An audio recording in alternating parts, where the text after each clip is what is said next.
Stone Shard? Что это такое?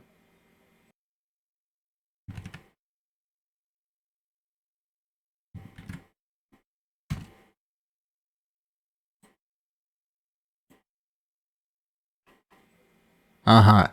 Ёбан! Знаете, пошаговый РПГ это довольно-таки специфичный жанр, не для массового потребителя. Поскольку многим не нравится медитативный геймплей, продумывание каждого своего шага, прокачка героя и сбора билда, который ему подойдет. Ибо это слишком сложно, да и кому это надо, я пришел сюда мочить недругов, а не читать и сверять циферки. Но если разобраться во всех механиках, преодолеть, скажем так, эту ступень, то тогда перед игроком открывается уникальный мир с огромным количеством возможностей реализовать себя как его душе угодно. И как раз такой игрой является Stone Shard. Конечно, это не первый и второй Fallout, где можно найти жену, продать ее в рабство, заставить одно поселение перерезать другое, попутно грабя караваны и рассекая по пустоши на роскошном авто. Но все же, от беты игры не стоит требовать так много. Да, на данный момент Stone Shard находится еще на стадии беты, и когда она полноценно выйдет в релиз, еще неизвестно. Хотя сам проект выглядит многообещающе, по крайней мере есть неплохая сюжетная затравочка, куча геймплейных механик, которые можно комбинировать как душе угодно, и неплохой пиксельный стиль под старину.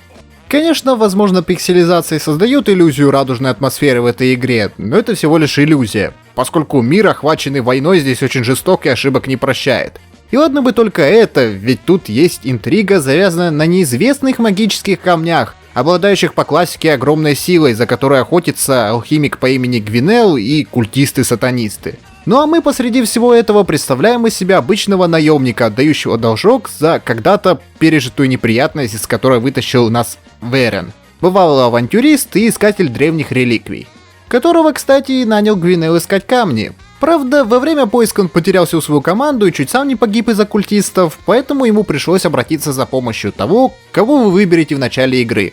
В принципе, неплохая подводка к выбору героя и того класса, который вам больше всего нравится. Хотя их количество очень мало, не говоря о том, что хотелось бы немного изменить героя под свои предпочтения. Только эту функцию еще не ввели. А жаль. Но это не так важно, поскольку самое интересное заложено как раз в механиках игры, благодаря которым в нее в принципе интересно играть, ну а также из-за которых она имеет немалую сложность. В первую очередь хотелось бы сказать то, что Stone Shard это не только пошаговый RPG, но еще и выживач. А точнее игра формата «Я тамагочи, заботься обо мне, сука». Ибо нам дается шкала голода и жажды, которую нужно постоянно поддерживать, чтобы герой не окочурился. Поэтому, когда вы будете отправляться в путешествие, ему нужно будет по-хорошему закупиться провизией. Хотя и не только ей, поскольку еще необходимо взять с собой и различные медицинские приспособления по типу целебных мазей, шины, бинтов и прочего. Ибо во время битв у героя помимо обычной полоски здоровья будет также страдать его тело и конечности, которые нужно будет залечивать от повреждений, иначе эффективность вашего героя в бою будет сводиться к нулю. И это я не говорю о том, что от запущенных ран можно получить заражение и умереть от болезней. Плюс еще можно добавить то, что от ранений ваш герой будет чувствовать боль. В буквальном смысле слова. Поэтому ее нужно по-хорошему заглушать, либо с помощью алкашки, либо специальными лечебными травами, которые надо курить. Правда, данные приблуды имеют и свои негативные эффекты. От алкашки герой пьянеет и начинает выполнять хаотичные действия, а от пыхания лечебных трав накапливается токсин. Но без них никуда, так как помимо того, что боль негативно влияет на физические показатели, она еще воздействует и на психику героя, о которой также нужно заботиться, иначе вас будет ждать дурка от развивающейся шизы и паранойи. Поэтому стоит избавляться от боли, не задерживаться в темных подземельях, которые также пагубно воздействуют на героя, сладко спать и вкусно жрать. Только не переедайте, а то у вас может произойти вот это. Если вы все перечисленное будете выполнять, то герой вас отблагодарит в виде хорошего настроения, которое также будет влиять на ход сражений, поскольку с хорошим настроением и мотивацией можно выбраться даже из самой темной жопы. Но если она будет у вас в упадке, то и шанс выживания будет сводиться ближе к нулю. Так что вы должны хорошо заботиться о своем герое, так же как и об его экипировке и прокачке. С экипировкой, конечно, более-менее все понятно. Берем что получше, сверяем показатели, зачаровываем и чиним предметы и занимаемся менеджментом в рюкзаке, чтобы все уместилось. А вот с умениями это, конечно, да, тут нужно хорошо все обдумать, поскольку выбрав неправильные способности, вы сможете заруинить себе всю игру.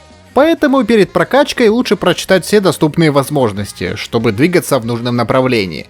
Поскольку противники здесь не слабые и битвы с ними очень сложные. Ведь чего стоит встреча с обычным вепрем или медведем на большаке? Правильно, смерти. С людьми и демонами тоже не сладко, и в большинстве случаев тебя будет ждать вышеуказанный конец. А сохраняться и загружаться снова, чтобы переиграть момент битвы, ты не сможешь, поскольку игра сохраняет твой прогресс только тогда, когда герой спит. Поэтому лучше несколько раз подумать, прежде чем вступать с кем-то в бой, да и в целом продумывать свои шаги наперед, поскольку боевка здесь все-таки пошаговая. Хотя, если в целом затрагивать боевку, то, как по мне, класс мага является здесь абсолютно имбалансным. И у него основная тактика заключается в том, что ты приманиваешь противника чуть ближе, но при этом держишься на расстоянии и закидываешь его фаерболами. Если мана заканчивается, то отпиваешься зельями, попутно убегая, и так до тех пор, пока недруг не сляжет. С воином совсем иная ситуация, ибо тебе приходится подходить ближе и тупо затыкивать противника, применяя попутно физические способности, из-за чего за них сложнее играть, поскольку весь урон принимается прямо лицом. Хотя у игрока не отбирают возможность ставить ловушки, устраивать засады и различные подставы противнику. Однако, как по мне, самым страшным в данной игре является обычное перемещение, которое зачем-то тоже сделали пошаговым. И ладно, я понимаю, когда оно такое во время боя, ибо это вполне нормально в данном жанре. Но сука, когда не идет бой и нет никаких угроз, нахуя было это оставлять? Ведь ограниченное передвижение и постоянное клацанье мышью приносит лютый дискомфорт, поскольку мир в этой игре не такой уж и маленький. Почему нельзя было сделать так, как в том же Fallout, когда вне боя герой может без ограничений бегать по карте? Непонятно. Но это еще не все, так как у нас имеется своего рода туман войны. Только он тоже сделан кончено, особенно когда перемещаешься по лесу и перед твоими глазами постоянно мерцают черные квадраты и деревья, которые, как по мне, способны вызвать эпилепсию. По крайней мере, во время данного момента у меня начали болеть глаза, что, как вы понимаете, не есть хорошо. Поэтому перемещение по локации здесь сделано лично, по моему мнению, отвратительно. Надеюсь, данный момент на релизе исправят. Так же, как и качество квестов, которых на данный момент не так уж и много, и все они из разряда «принеси, подай, иди нахуй, не мешай». Отчего становится немного грустно, поскольку непонятно, чем тогда заниматься.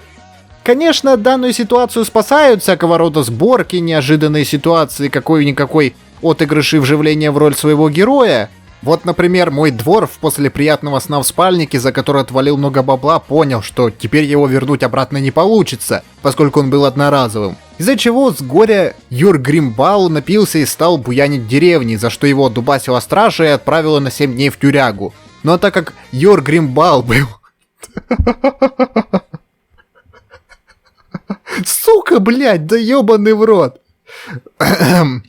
Ну а так как Йор Гримбал был гордым гномом и вины своей не признавал, он решил объявить голодовку, благодаря чему он смог скостить срок, умерев от голода.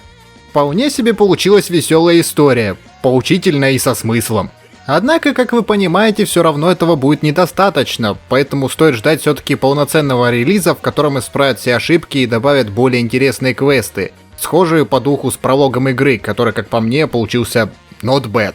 Хотя я и не запрещаю вам попробовать игру и сейчас, тем более разработчики поддерживают ее и с каждым обновлением добавляют больше нового контента. Вот, например, в будущем появятся караваны, а это, как вы понимаете, самый главный показатель хорошей игры. Ну и еще разработчики-то не обычные, а наши, русские. Так что вы еще таким образом поддержите наших соотечественников и российский геймдев. А на этом моменте я с вами буду прощаться. Подписывайтесь на канал, ставьте лайки и оставляйте комментарии, что думаете по этому поводу. Всем удачи и до скорых встреч!